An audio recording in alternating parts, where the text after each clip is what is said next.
This is the Fertility Friday podcast, episode number 50.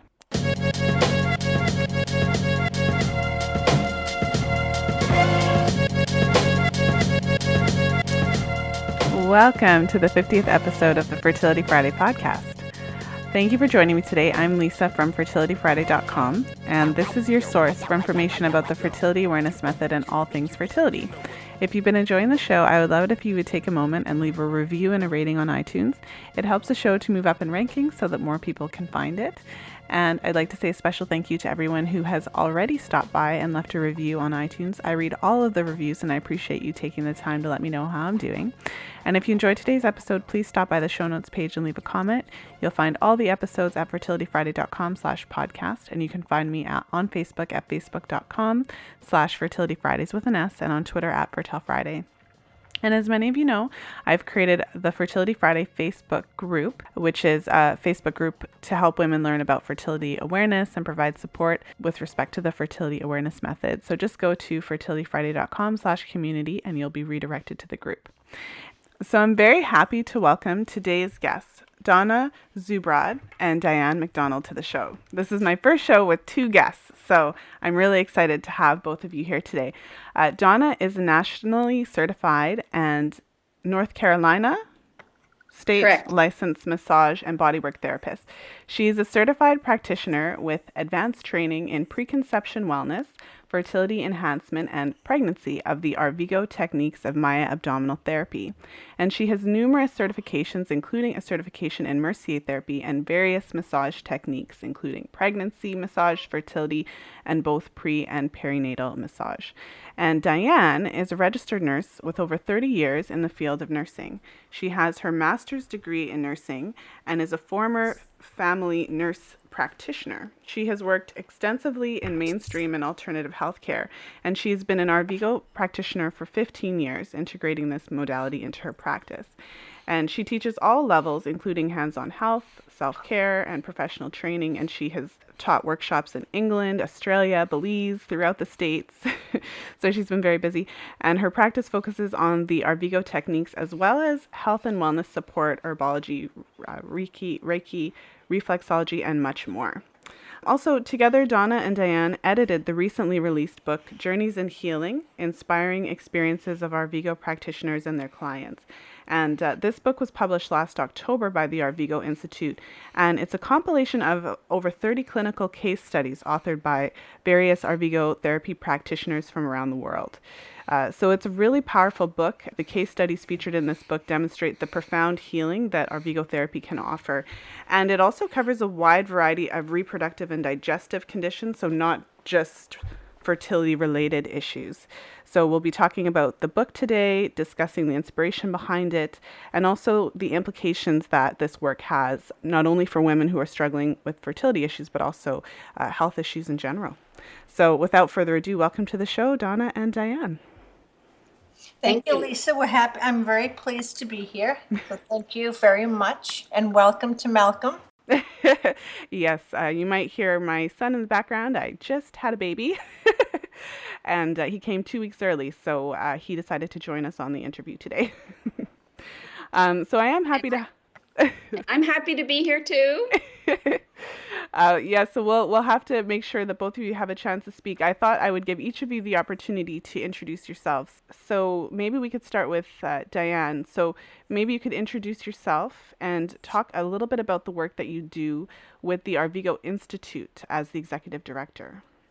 Thank you, Lisa. I met Rosita probably 17, 18 years ago at a herbal conference, and initially was perplexed at this concept of, how does she put it then, uterine massage. I did not understand. In fact, my education, I couldn't wrap my head around how you could move a uterus or even work on reproductive organs externally.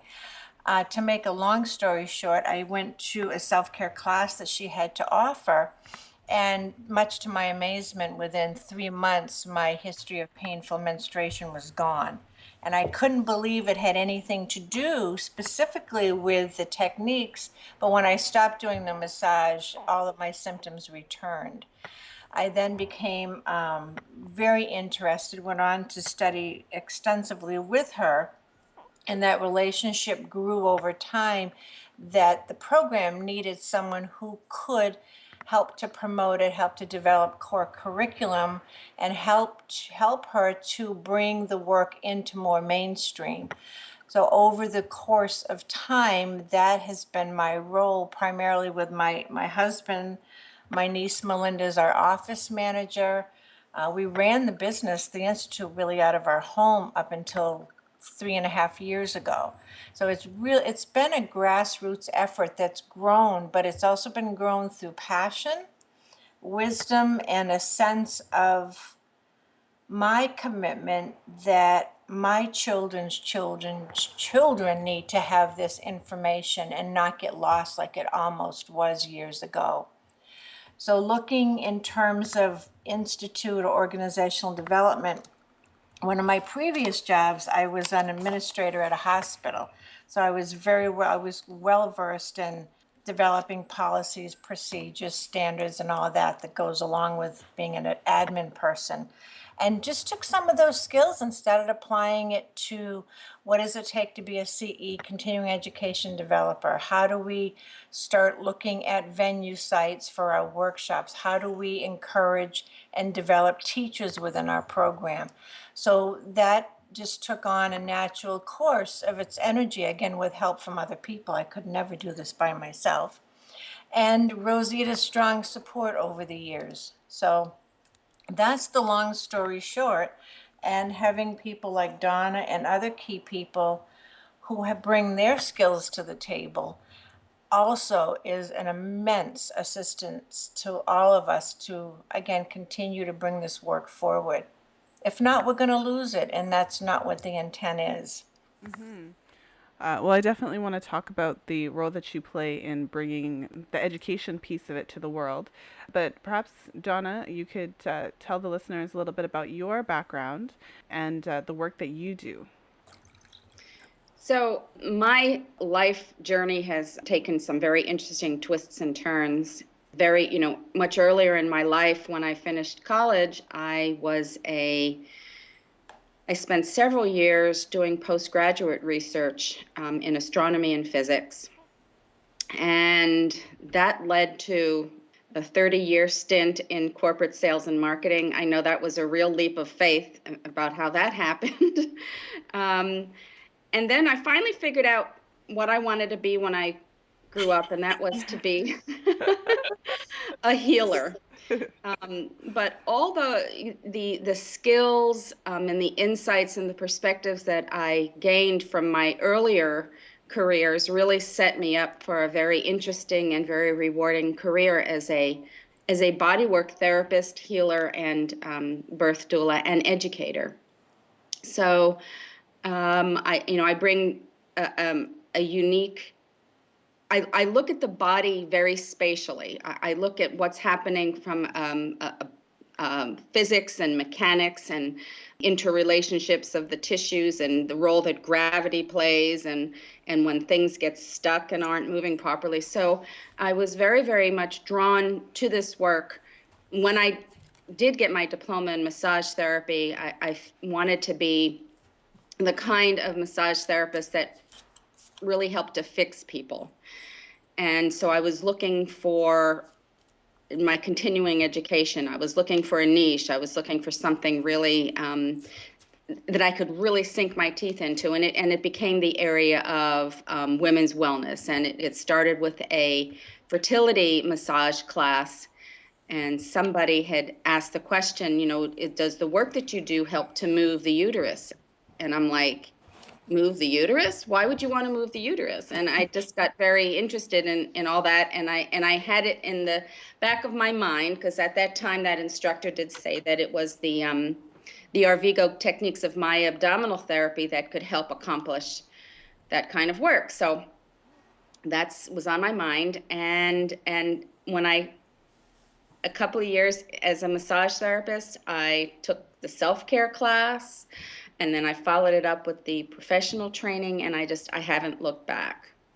And it has been very rewarding being able to work as, side by side with my clients as their partners in healing, and helping to bring, knowledge to them so that they feel so much more empowered in the wellness decisions that they are making. Well, and as you know, and as many of the listeners know, in episode number 18 of the podcast, I interviewed Dr. Rosita Arvigo, and we talked about Arvigo therapy in depth. And so, if this is interesting to any of the listeners, I would definitely suggest to go back and listen to that episode if you haven't listened to it. But for anyone who's tuning in for the first time or hadn't had an opportunity to, even know what it is, because I'm sure some of the listeners aren't sure what the abdominal therapy actually is, maybe you could talk a little bit about what it is, kind of give a background, and how it can help women with fertility challenges and menstrual irregularities or pain, those types of things, to start us off. And either one of you, I'm not sure who wants to take that one. Donna, go with it. Go with it. So the idea is that by massaging the abdomen, both the lower abdomen and the upper abdomen, we are you are increasing circulation to that area, increasing circulation of arterial blood, venous blood. So the two flows of blood, arterial and venous, and how nervous energy flows through our system, and lymphatic flow, and also the flow of vital life force, which many of us know as chi. The Maya call it chulel.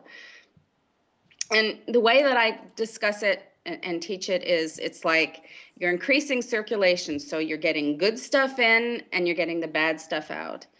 And if you know, natural healing is based on the premise that all bodies have the innate ability to heal if you remove the obstacles that are preventing these 5 flows. So by massaging the abdomen, you are helping to restore, to bring the organs and the tissues into balance, and thereby bringing wellness. Diane, would you like to add anything that I missed? I think you did a great job covering that, Donna. What I would add is the importance of the ligamentous connections, that our organs are all connected with ligaments. They help to hold and support organs in place, but mostly the uterus itself there's a broad ligament, cardinal or McEnroe ligament, uterosacral, broad ligament. All these ligaments are there to support the female reproductive system cycles throughout time, whether it's menstruation, childbirth, menopause.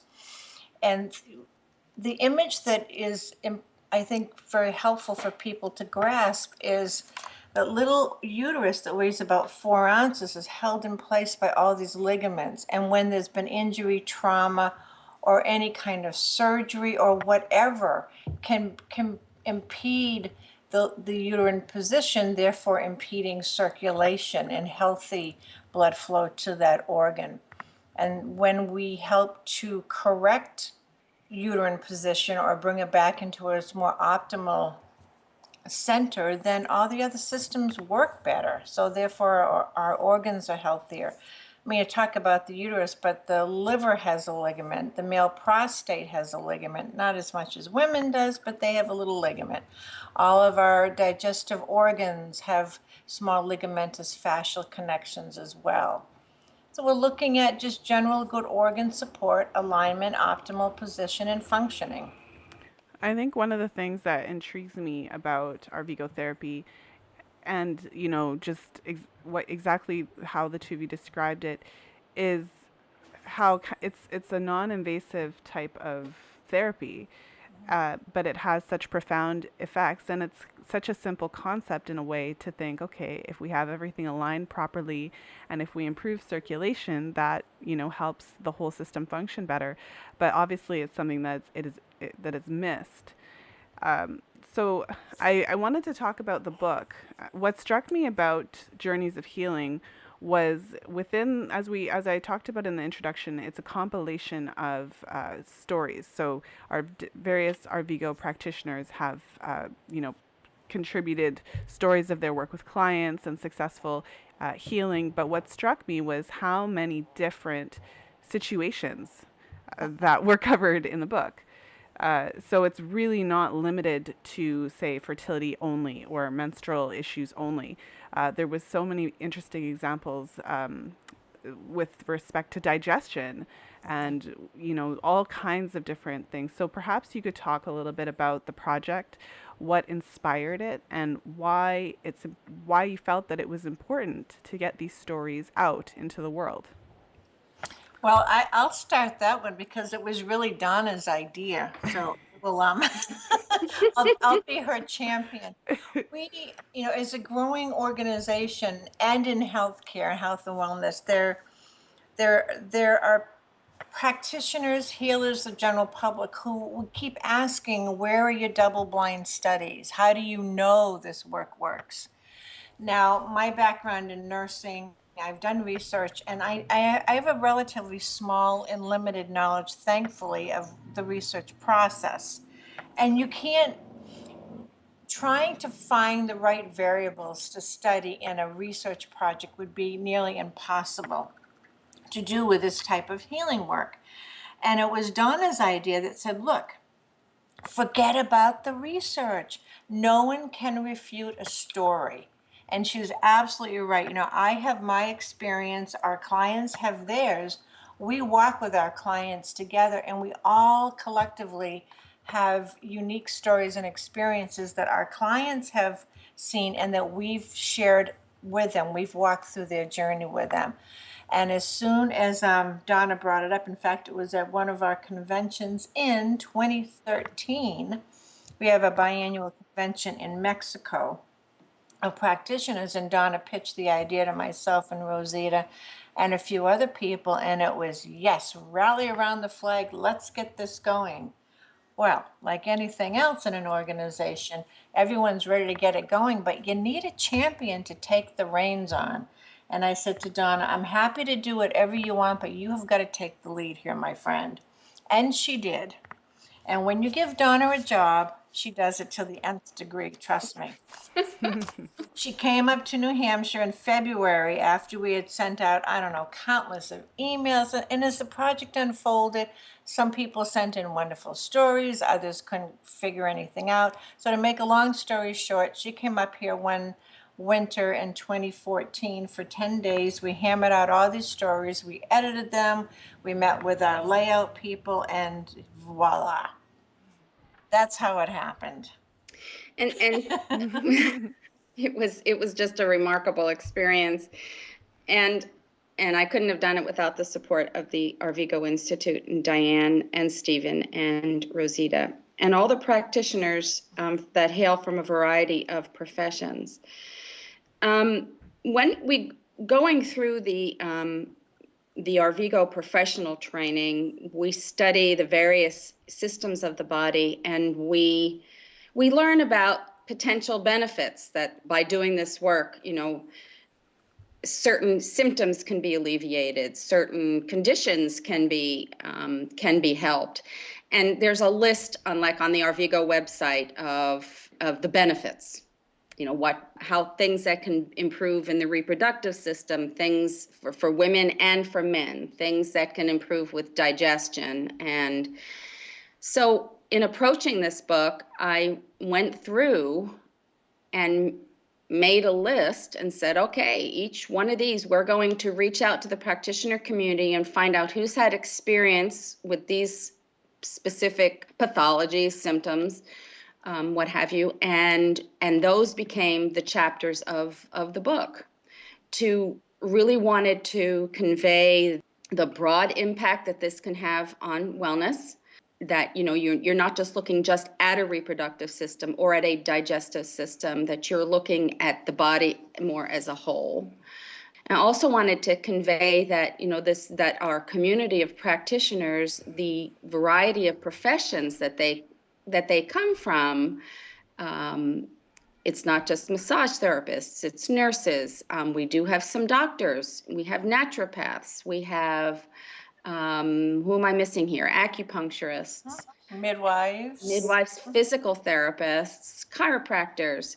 Um, and so they bring such a unique, their scope of practice, that it brings brings richness to the community.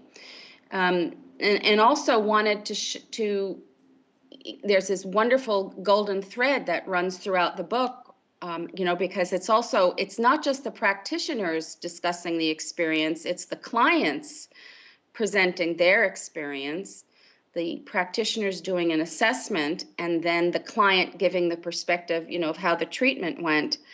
It's the whole aspect of self-care and, learning about your body and taking responsibility and doing your self-care massage on a daily basis, because it's the little things that we do from a wellness point of view to help ourselves on a consistent daily basis, over a period of time, that are going to bring about wellness changes in our bodies. Mm-hmm. It's not a one-time thing. It's not a one-time treatment, but it's taking that responsibility to continually doing that work at home to help. Okay, well, that's a really good segue, Diane, into the work that you do in terms of the educational piece.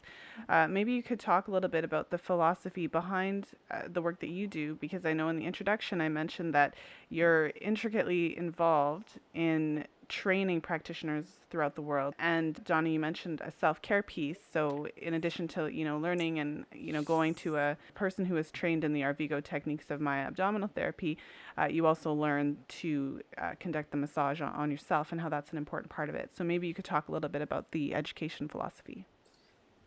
It starts with self-care. And back in the early days, when there was a woman by the name of Coletta Aberdale, and Coletta did an internship with Rosita on Rosita's farm in Belize probably 20 years ago. And Coletta's background was that of a social worker. And she and Rosita would sit around Rosita's kitchen table down in Belize and start thinking about the possibility, if we could bring this training to the States and to other people, what would that look like? So Rosita's always felt strongly that anyone who comes into the program needs to take self-care for themselves. And many practitioners, and I will confess, I was one of them, that said, why do I need to do self-care? I already have my master's in nursing. I understand the human body. I don't need to know self-care. Many practitioners have that question. However, like any other experience in learning, I learned so much about myself in that 2.5-day weekend that that's a prerequisite. So anyone coming into the program needs to understand that there is that philosophical component. There's the history, the lineage, and the self-application awareness. As we move into becoming a professional practitioner, we are teaching our clients that benefit as well. And if we are not being that role model for our clients are going to be less likely to engage in making those behavioral changes for themselves. So that has always been the cornerstone for the early phases of the program. And we continue that. I think that mission and philosophy holds true through all the workshops, that how are you taking care of yourself with this work? Now, in professional training, anyone with a license to legally hands-on touch is allowed to come, it can advance as long as they've obviously taken the professional training. What we have seen over the years is it doesn't matter your basic profession or who you are professionally.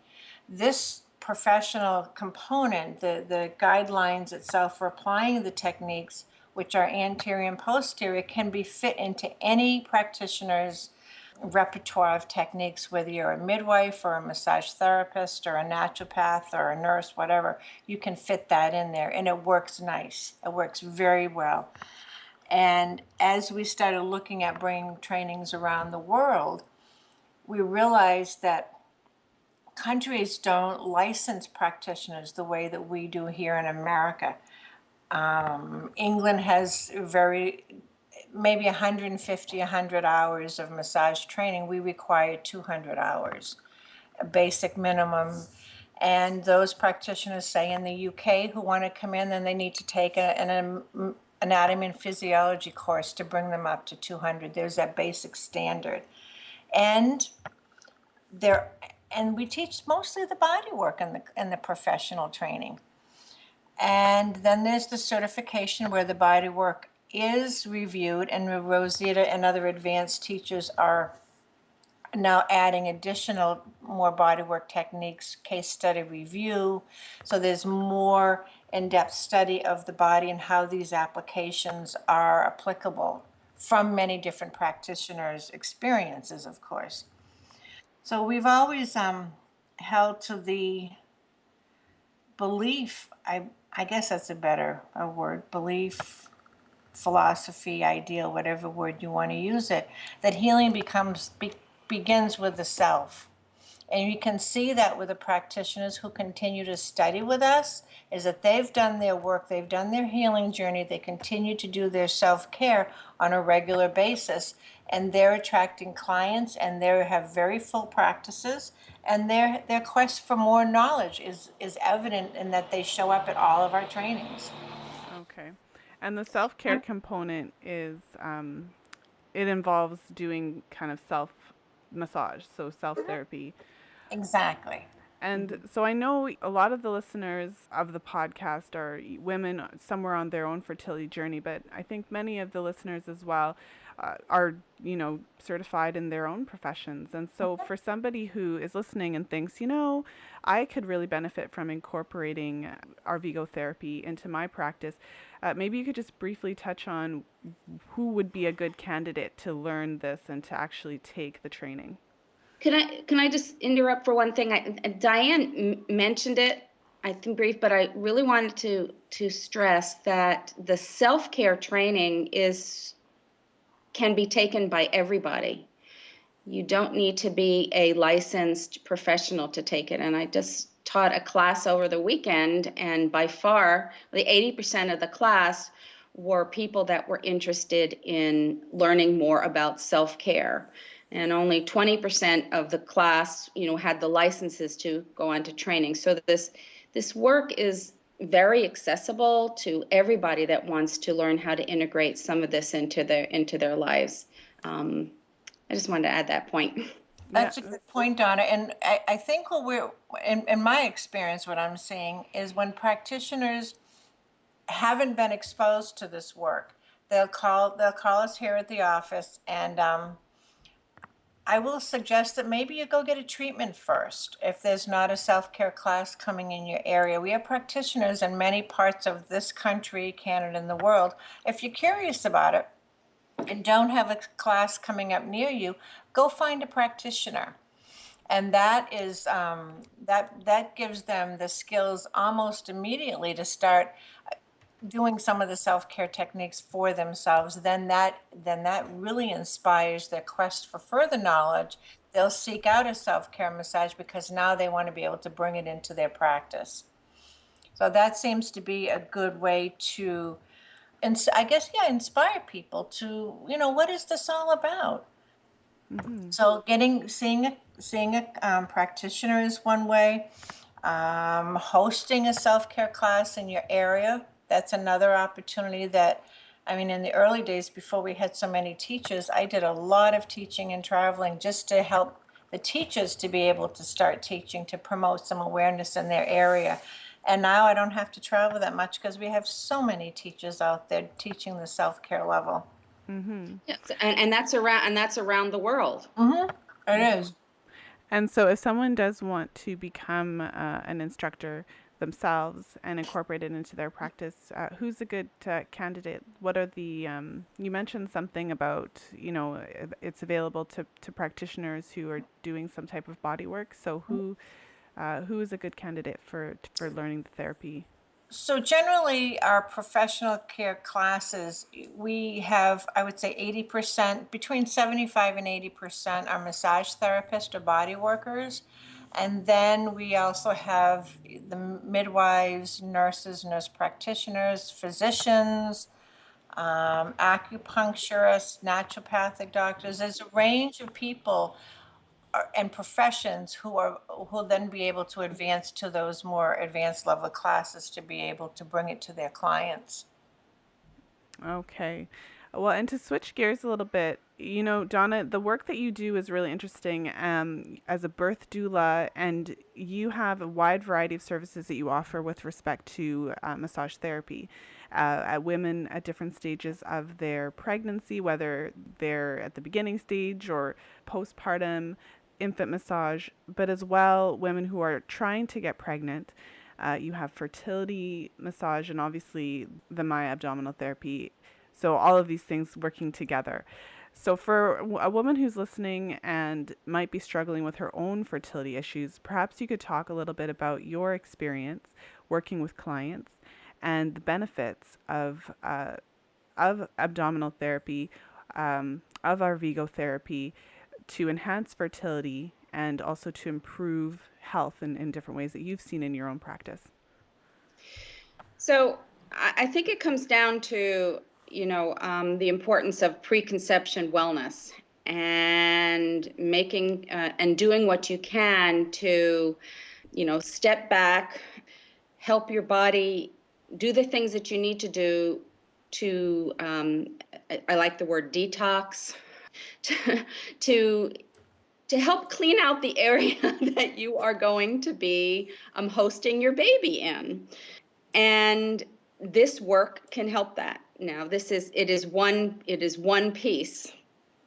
I mean, there are lifestyle things that come along with that. So there are, fertility enhancement guidelines that we discuss in addition to the self-care massage that, that can do with what you're eating, what your lifestyle, some additional things that you can do to help with the detox process. So, and I think, and again, these things take time. We recommend, minimum 3 months, but more realistically, 6 months of giving your body that chance to detox and to rest before you actively start to conceive. And I think in our lifestyle, everything, we want it now. Women come off birth control and want to be pregnant the next month, and the body needs some time to readjust. And it takes, you often hear people, 90-day challenge, 3 months to a better this or a better that. And that's because the average time of their cells in the body, the average time that it takes, some take longer, some take less, but the average time that it takes for a cell in your body to completely replenish is about 90 days. So from the time that you start doing the self-care and making some changes in your life, and you're doing that daily on a consistent basis, you'll be seeing some really good benefits in 3 months' time. So did I answer that question? Yeah, you did. And maybe you could speak a little bit to how the actual abdominal therapy works. So how it impacts fertility and perhaps a client story that you could share from your own work or even from the work that you did in the book, Okay. just to give the listeners an idea of the impact that this therapy can have on fertility. So Diane spoke earlier about the uterus, and all our organs have an optimum position in the body, and it could be that these organs, the reproductive system organs, are not in this optimum position to be able to function the best that they can. I'm going to give you some examples. Often you see, if you're looking at a diagram of the uterus, it's kind of like, standing upright and perky with the fallopian tubes coming out at the side like arms. And that's not really how the uterus is, in your body. It is supported by all those ligaments. And it's fresh blood flow and nutrients and oxygen and hormones all reaching these organs in an unobstructed way that are going to help things to function the best way possible. So let's say there's a history of a trauma, a fall, or a very inflammatory diet, or a surgery that happened at some point in time, or bad posture over a long period of time. So for example, I'm sitting here at the table talking to you, and as I'm sitting here, I'm cutting off circulation to that area in my body. So right now, my reproductive system isn't getting an optimum flow of blood and nutrients and hormones and oxygen. And so, over time, adhesions can form in the body, the ligaments can weaken, and then we have a situation where the organs just aren't in the best position possible. And we have situations where things can get stuck, and you have things like blocked fallopian tubes, for example.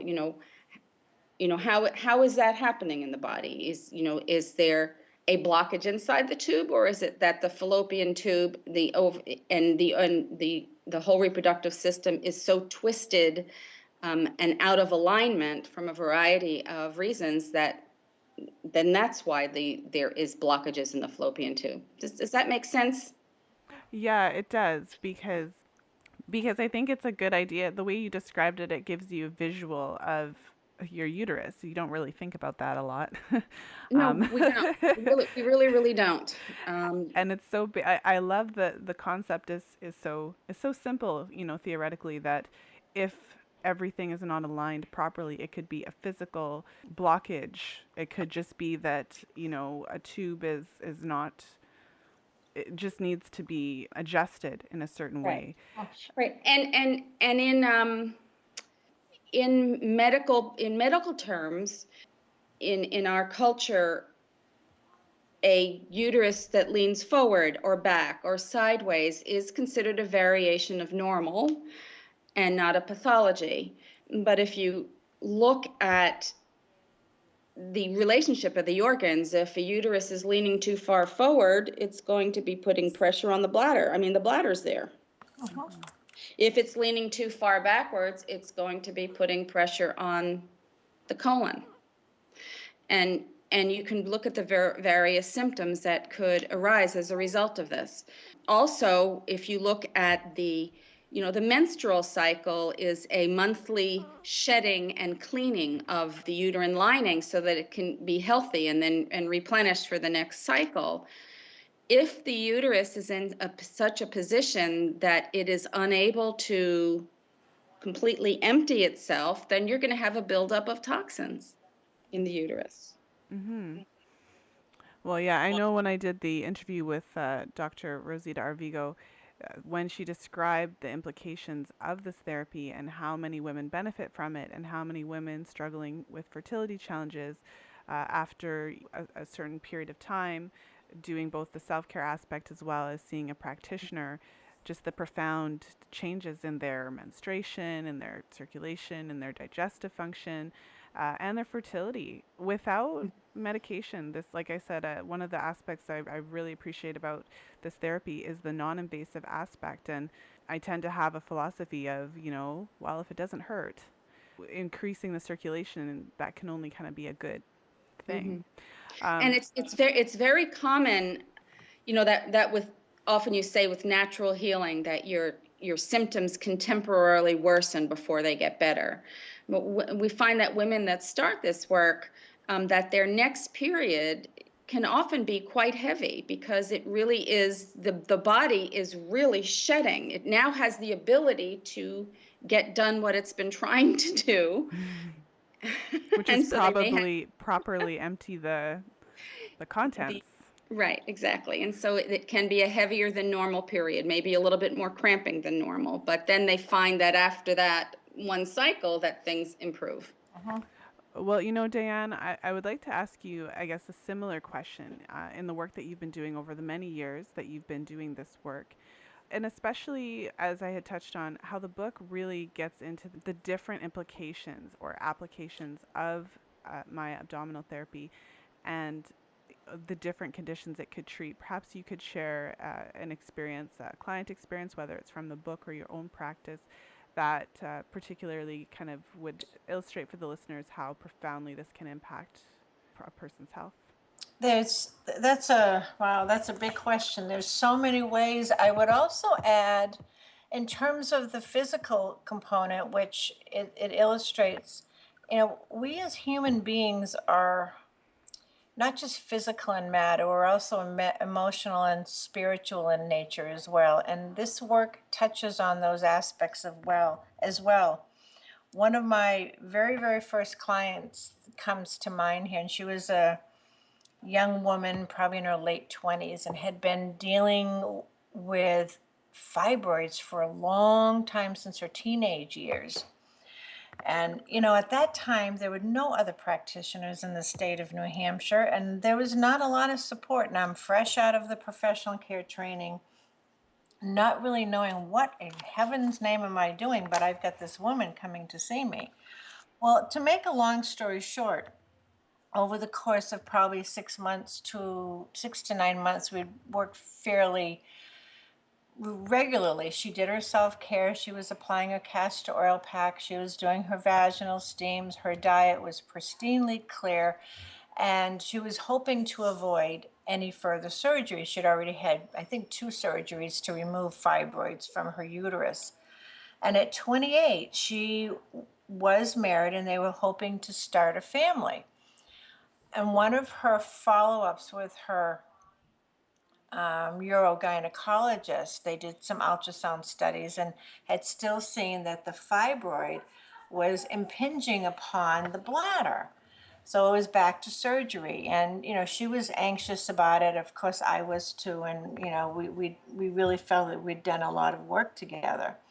The week before her surgery, when I saw her pre-op, she wanted to do some more energy work and over her womb, and we just spent some time holding her lower belly and just sending energy and healing, and then did the body work for her.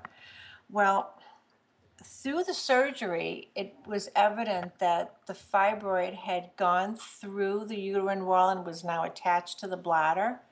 So the doctor had no choice, the surgeon had no choice, but she ended up with a hysterectomy at the age of 28, which was a fear for her going into the surgery. She knew that that was a possibility, had signed the consent and so forth. And I think for me, I was more devastated than she was for that because, this work is going to really be supportive for her and we're going to make sure those fibroids don't come back.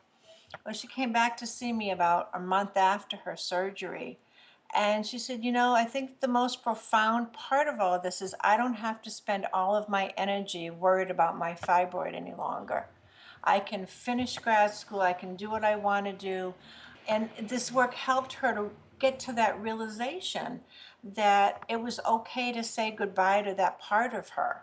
As devastating as it was, she'd done a lot of the emotional work because her self-care and working with me and her husband and family members, it really brought her to that point that she's had that thing for over 15 years and she was okay to let it go.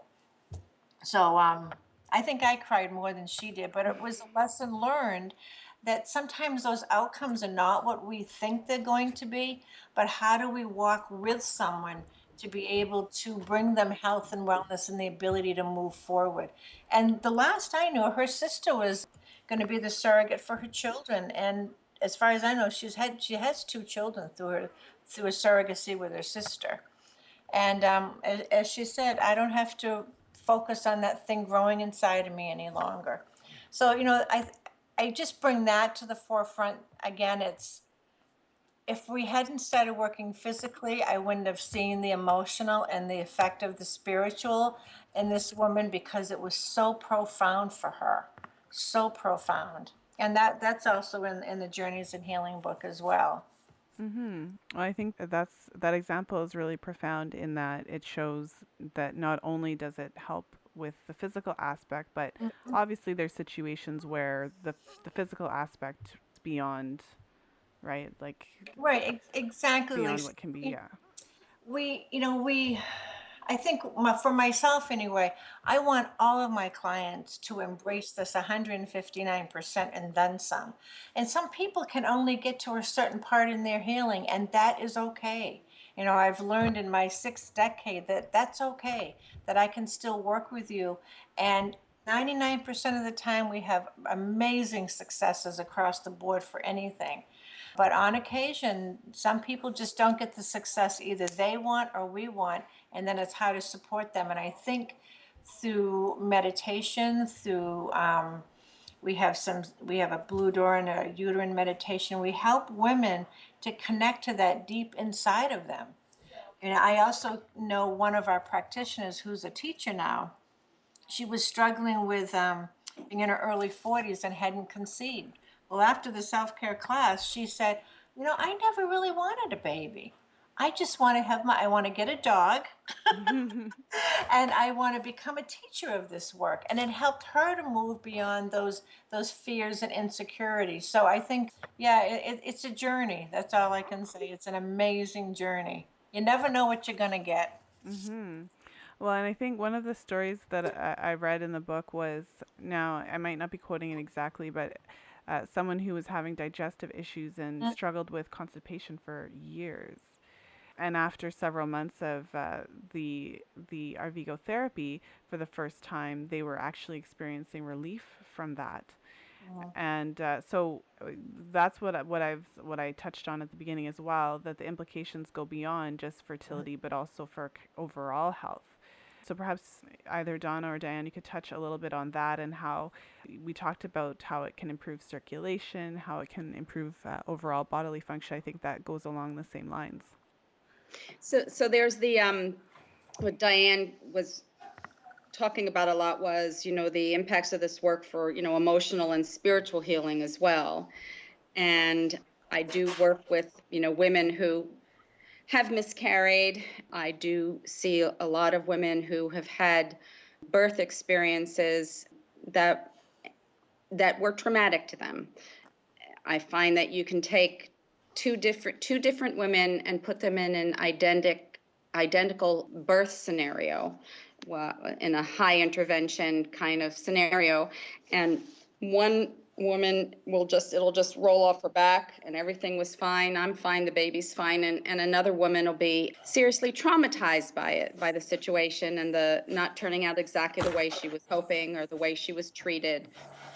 And this work postpartum or after loss can bring about profound healing and help women to regain confidence in their bodies and to feel better about themselves. And there was one story in the book where a woman, it was a vaginal birth after a cesarean birth, so a VBAC, which that was indeed the case. And by receiving this work before she conceived her second child, it helped her heal from the trauma of the cesarean birth, physically, with the scarring and the emotional scarring that she felt from the experience. And it helped give her the confidence and connection to her baby throughout her pregnancy that she was able to have a successful VBAC. Yeah, I think that it's in the healing work that you do, the emotional component is so important, because obviously it's part of it, and it's something that allows clients to heal from those traumatic experiences. So perhaps to start bringing the interview to a close, for someone who's listening and perhaps is struggling with their own fertility challenges or their own menstrual cycle challenges or health concerns, what would you want them to know about Arvigo therapy? Donna, you want to start? I'm going to let you start, and I'll. I think, well, what I would encourage people to do is take a minute for yourselves. Where in your full day, your full plated day, can you find 5 or 10 minutes to reflect on where you are? Where are you in your world? What is it that you want to change? And in terms of Arvigo therapy, come on to the website, arvigotherapy.com. Find a practitioner near you. If there's not one near you, contact me at the office. I can always work with you to bring a class up there. But I also, shift around Arvigo therapy. And that's my path and my passion right now, and has been for a long time.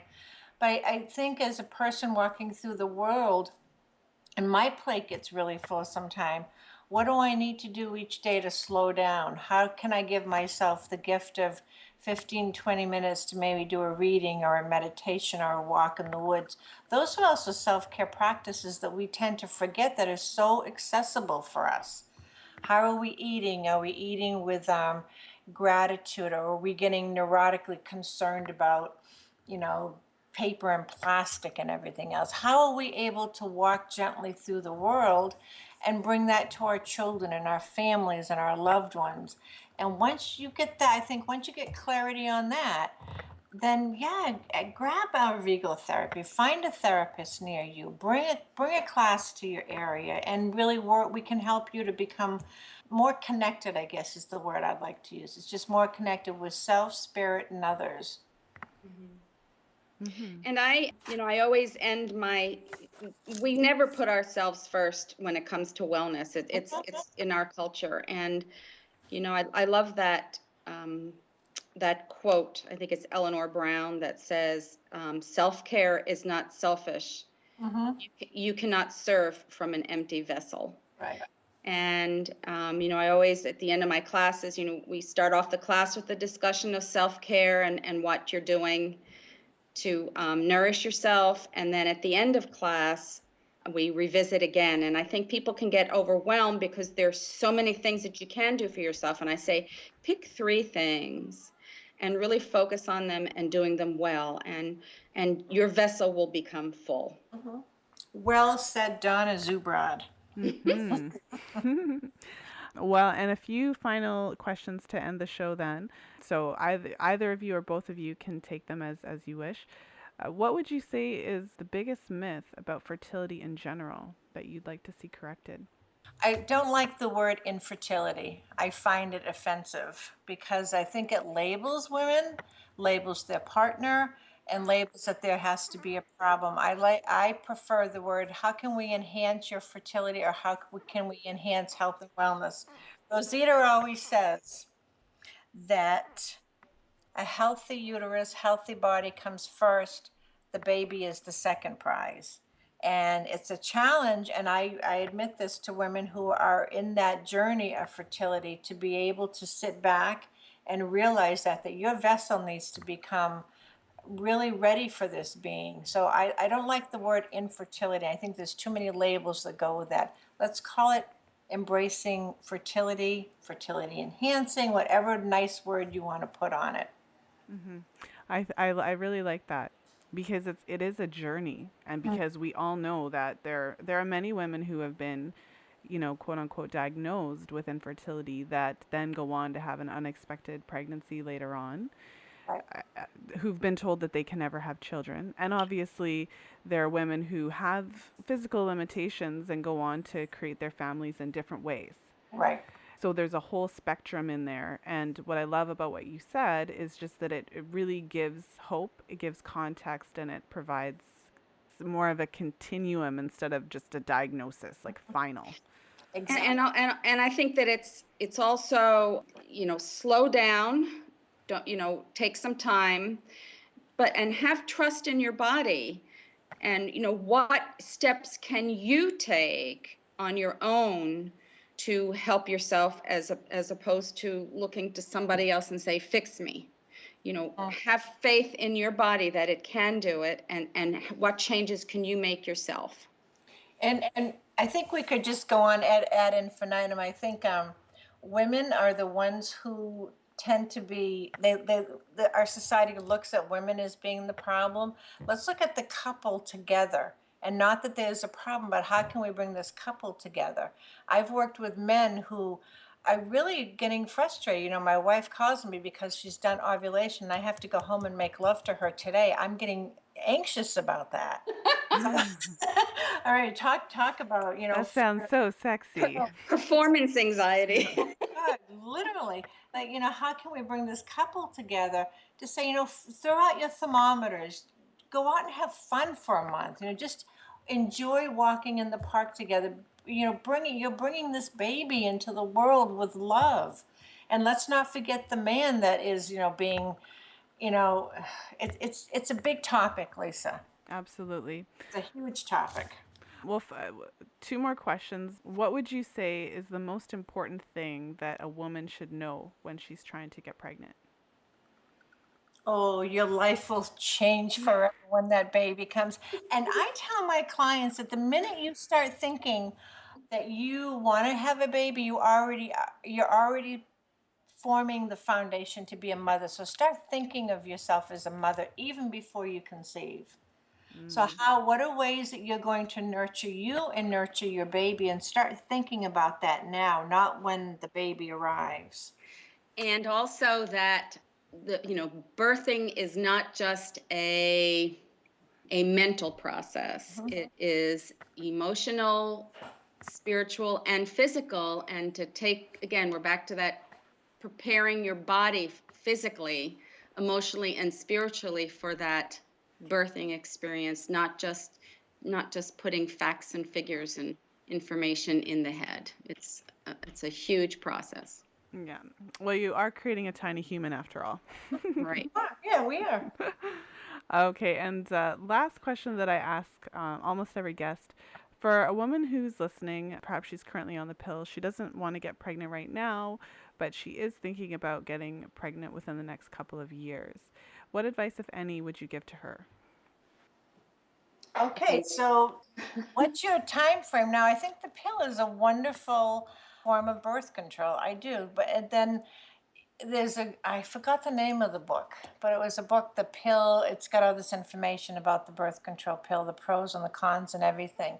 And know that you want at least 3 months to let that medication clear out of your system because of the way the pill works. So start thinking now about a plan with you and your partner when you're going to stop the pill, and then what are your plans to use any kind of birth control while your body's cleansing and preparing. So the pill's great, but then there's the preparation to conceive, and what's that journey going to be like for you. And every woman is so different. I work with many clients in that situation. We know that a woman that's on the pill can come off the pill and her body's going to reset that first month. And then in some cases, it can take longer, Right. 6 months, if not longer. So again, it's taking that time. Fertility awareness method charting is a great way for you to, during that time, to take the measures that you need to so that you don't conceive until you want to conceive. But it also will help you to know more what's going on in your body and how long it's taking your body to reset. And find an Arvigo practitioner who can help support you through your journey. That's what we're here for. A good vaginal steam, a good castor oil pack, and lots of love. There you go. Wonderful words to end on. Well, Diane and Donna, I would like to thank you so much for taking the time to be here on the show today. The book is Journeys in Healing. Let me say it properly here. I've got it right in front of me. Journeys in Healing, Inspiring Experiences of Arvigo Practitioners and Their Clients. It's a very powerful book because I think stories are always very powerful to see how this is impacting real people in their lives and how people have seen changes not only in their fertility but their health. So, the two of you had this passion project, of course, in line with the Arvigo Institute, and it's just an amazing contribution. So I really appreciate you sharing the book with me and talking about it with the audience. And I'll definitely link to it in the show notes page for anyone who is interested in getting the book and really learning more about how powerful the Arvigo therapy actually is. So for anyone who's listening, maybe each of you could take a moment to share your contact information online, or if anyone wants additional information about Arvigo therapy, the Arvigo Institute, etc.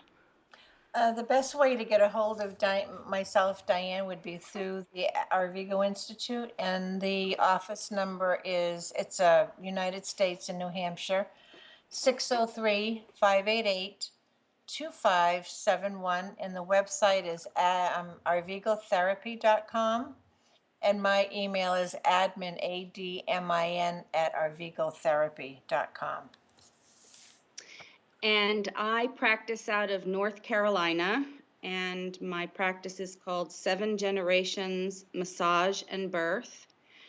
And my contact phone number is 919-810-0003.